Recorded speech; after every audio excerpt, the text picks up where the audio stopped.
بسم الله والحمد لله والصلاة والسلام على أشرف الأنبياء والمرسلين وعلى آله وأصحابه أجمعين ومن تبعهم بإحسان إلى يوم الدين. السلام عليكم ورحمة الله وبركاته. دوستان عزیز، درسی تجوید را از کتاب تجوید نوین دوام می‌دهیم و ما با شما الحمدلله باب مخرج حرف ها را تمام کردیم و می‌گذاریم به باب صفات حروف. صفات حروف. در علم تجوید حرف ها صفت های خاص خود را دارند. درست است که بعضی از حرف ها از یک مخرج تلفظ می شوند، ولی با شنیدن آنها می بینیم که از همدیگر فرق دارند. مثال حرف های ت، دال و تا مخرجشان یک است، ولی هنگام تلفظ صوت‌هایشان از همدیگر فرق می‌کند. پس فرق بین آنها در چیست و چرا هنگام تلفظ صوت‌های مختلف را می‌شنویم و چی تفاوت بین آنهاست؟ بیشک تفاوت بین آنها در صفاتشان میباشد. حرف تا و حرف دال صفت قلقله را دارند و حرف ت باشد صفت شده و همس را دارد و حرف تا باز در نوبت خود صفت استعلا را دارد. بنابراین اگر ما صفات حرف ها را به شکل کامل بیاموزیم، انشاء الله قرآن کریم را به طور درست تلاوت خواهیم کرد. تعریف صفات حروف. صفات حرف ها این خصوصیت تولید و تلفظ حرف بوده باعث شناخت و مشخص شدن آن از حرف های دیگر می باشد. دوستان عزیز، صفات حروف به دو قسم تقسیم می شوند. یکم صفات متضاد، یعنی صفت هایی که مقابل دارند. دوم صفات غیر متضاد، یعنی صفت هایی که مقابل ندارند. صفات متضاد تقسیم می شوند به یکم همس و جهر، یعنی قسم از حرف های زبان عربی اگر همس باشند و باقی مانده جهر می شود. دوم شده و رخاوت و در بین آنها توسط است و اینچنین در بعضی کتاب ها توسط را بینیه نامیدند. سیوم استعلا و استفاله. چهارم اطباق و انفتاح. پنجم ازلاق و اسمات. این صفت هایی که ضدیت داشتند.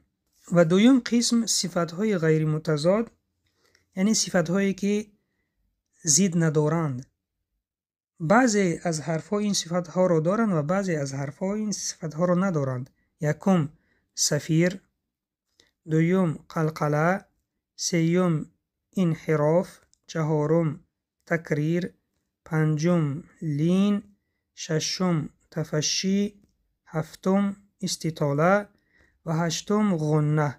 بعضی از علما غنه را تنها از مخرج حرف ها می دانند و از صفات حرف ها نمی دانند. اکنون بیایید هر یک این صفت را مفصل دیده می براییم.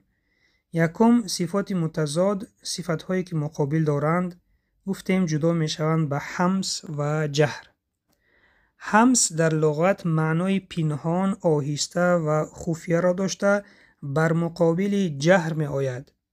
در اصطلاح علم تجوید پوشیده به گوش رسیدن آواز در نتیجه کشاده شوی تارهای صدا و نلرزیدن آنها از جریان زیادی هوا هنگام تلفظ حرف می باشد. یعنی هنگام تلفظ حرف های همس تارهای صدا کشاده هستند. در رسم ببینید دوستان، در قسم پایانی گلو در اینجا تارهای صدا هستند. وقتی که ما حرف های همس را تلفظ می کنیم این تارها کشاده می شوند و هوا برآمدن می گیرد. مثال اش، ببینید اش، هوا برآمدن می گیرد. برای خاطر چی؟ برای خاطر که تارها کشاده هستند و صدا پوشیده به گوش می رسد. حرف های همس، حرف هایی که صفت همس را دارند 10 تا می باشند. ت، ث، ح، خا، سین، شین، صاد، ف، کف، ح. ایضاح: علما حرفهای همس را در این جمله فحثه شخص سکت جمع آورده اند برای حفظ کردن آنها. یعنی اگر شما این جمله را حفظ کنید، فحثه شخص سکت، این حرفهای همس می باشند و باقی مانده حرفهای الفبای عربی حرفهای جهر می باشند که در پایان حاضر آنها را می بینیم. جهر در لغت معنای بلند و آشکار داشته بر مقابل همس است. در اصطلاح علم تجوید این واضح و روشن به گوش رسیدن آواز است. یعنی آواز واضح و روشن به گوش می رسد که در نتیجه به هم رسیدن تارهای صدا به وقوع می آید. هنگام تلفظ حرفهای جهر در آخر کلمه نفس قطع گردیده آواز بلند می شود. ببینید دوستان، سبب در چیست دوستان؟ سبب در آن که هنگام تلفظ حرفهای جهر تارهای صدا به هم می زنند و محکم می شوند. به این سبب آواز واضح و روشن به گوش می رسد. ببینید وقتی که می گویم تارها محکم می شوند. نمیتونیم گفته داریم. تارها محکم می شوند و آواز واضح و روشن به گوش می رسد. حرفهای جهر، حرفهایی که صفت جهر را دارند 18 تا حرف باقی مانده الفبای عربی می باشند. یعنی ما در بالا گفتیم که اگر ما حرفهای همس را از یاد کنیم، فحثه شخص سکت، باقی مانده حرفهای جهر می باشند. ببینید خیلی آسان است. فقط این کلمه را از یاد می کنید، فحثه شخص سکت. در اینجا 10 تا حرف همس است و باقی مانده 18 حرف جهر می باشد.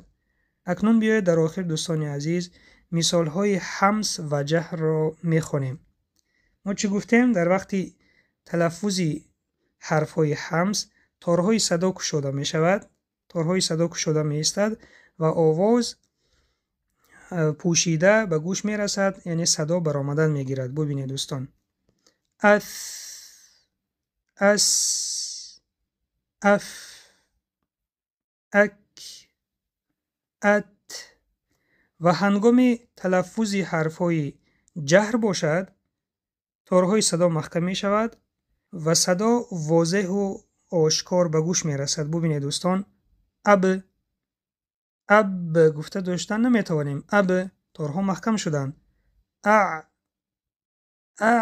گفته داشتن نمی شود. تارها محکم می شوند، صدا با یک آوازی بلند به گوش می رسد.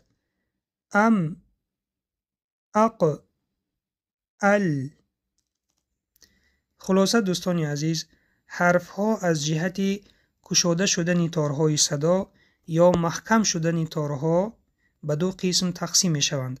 قسم آنها که حرف های همس می باشند، در وقت تلفظ آنها تارهای صدا گشوده می شود که آواز پوشیده به گوش می رسد و در وقت تلفظ حرفهای جهر باشد تارهای صدا محکم می شود که آواز واضح و روشن به گوش می رسد. فایده از درس امروزه در آن است که ما حرفهای همس را صفت خود را دهیم و حرفهای جهر را صفت خود را دهیم. اگر ما حرفهای همس را صفت جهر دهیم یا که حرفهای جهر را صفت همس دهیم، در وقت تلفظ ما خطا میکنیم. مثال ببینید دوستان، حرفهای همس اگر اث خونیم، تیز هوا را قطع کنیم خطا میشد، یا که اس گویم اگر خطا میشد، یا که به جای اف خونیم خطا میشود، به جای اک خونیم خطا میشود، به جای ات خونیم خطا میشود. و این چونین حرف های جهر، اگر به جای اب داشته خونیم این خطا میشود، اگر به جای گفته داشته خونیم خطا میشود. بعضی ها میخونن ایاک نعبد یعنی که میدارند، این خطا است. ایاک نعبد حرف عین صفتی جهر را دارد، یعنی داشتن آن درست نیست. یا که حرف میم بجای ام داشتن خطا است، بجای اق داشته خواندن خطا است، بجای ال داشته خواندن خطا است.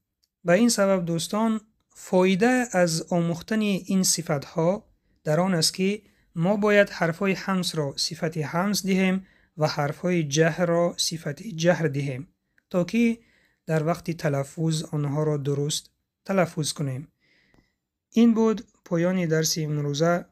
سبحانك اللهم و بحمدك نشهد ان لا اله الا انت نستغفرك و نتوب الیک. السلام علیکم و رحمت الله و برکاته.